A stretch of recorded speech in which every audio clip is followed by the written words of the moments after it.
जब भक्त रहेगा तो भगवान भी होगा। बिना भगवान के भक्त नहीं होता है। नहीं होगा। अब बिना भक्त के भगवान नहीं होता, ध्यान से सुनिएगा। बिना भक्त के भगवान नहीं होता, अब बिना भगवान के भक्त नहीं होता है। यहाँ द्वैत है, दो हैं, दो रहेंगे भाई। वो जब हम वो नहीं रहेंगे तो हम किसकी भक्ति करेंगे? ठीक ना। और ज्ञानी जो है स्वयं वही हो जाता है, वहाँ दो नहीं रहते हैं, न भगवान रहता न भक्त होता है, वह भी वही हो जाता है,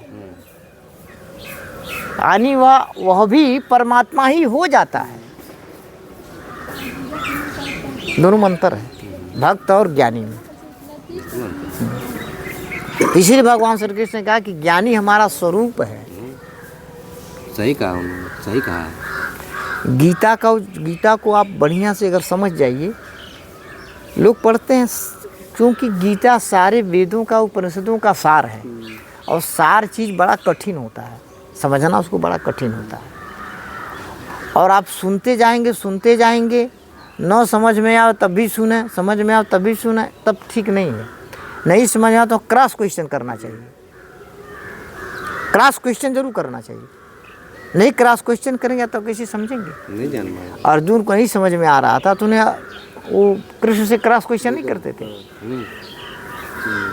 लेकिन जनक जी ने क्रॉस क्वेश्चन नहीं किया अष्टावक्र से। ये गीता बहुत पुराने जमाने से चली आ रही है, केवल द्वापर में कृष्ण ने कहा ऐसी बात नहीं है, कृष्ण ने खुद कहा है। यह गीता त्रेता में भी कही गई है, जानते हैं नहीं? यह गीता त्रेता में भी कही गई। किसने कहा था? अष्टावक्र ने कहा था। किसको सुनाया था? जनक जी को सुनाया था। वह गीता अलग है, त्रेता युग वाली गीता अलग। हम दोनों गीता पढ़े हैं। आज जो कृष्ण ने कहा है यही बात उसमें भी कही गई है, स्टाइल में अंतर है। उसमें जनक प्रश्न नहीं पूछ रहे हैं, केवल सुन रहे हैं। क्यों सुन रहे हैं? उनको कोई शंका नहीं पैदा हुई उनके अंदर, इसलिए केवल सुने। आप पूरा सुनने के बाद अष्टावक्र को फिर सुना दिए। अच्छा। अष्टावक्र ने कहा कि मैंने जैसा कहा वैसा ही आपने समझ लिया। कृष्ण ने जैसा कहा वैसा अर्जुन नहीं समझ पाया, इससे क्रॉस क्वेश्चन वो करता है।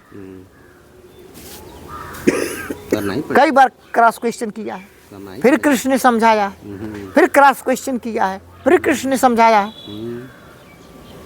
इसे क्या सिद्ध होता है? इसे यह सिद्ध होता है कि अर्जुन की अपेक्षा जनक ज्यादा समझदार थे। हाँ, एक बार में समझ गया पूरी बात। सही बात है। तो अर्जुन जो है वह द्वापर युग का प्रतिनिधित्व करते हैं। अर्जुन द्वापर युग का प्रतिनिधित्व करते हैं, और लक्ष्मण जो है त्रेता युग का प्रतिनिधित्व करते हैं।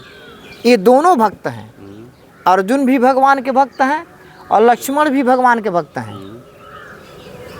और लक्ष्मण त्रेता युग का प्रतिनिधित्व करते हैं और अर्जुन द्वापर युग का प्रतिनिधित्व करते हैं, लेकिन दोनों में अंतर है। अर्जुन जो है उसका मुंह दुनियादारी की ओर है और पीठ भगवान की ओर है।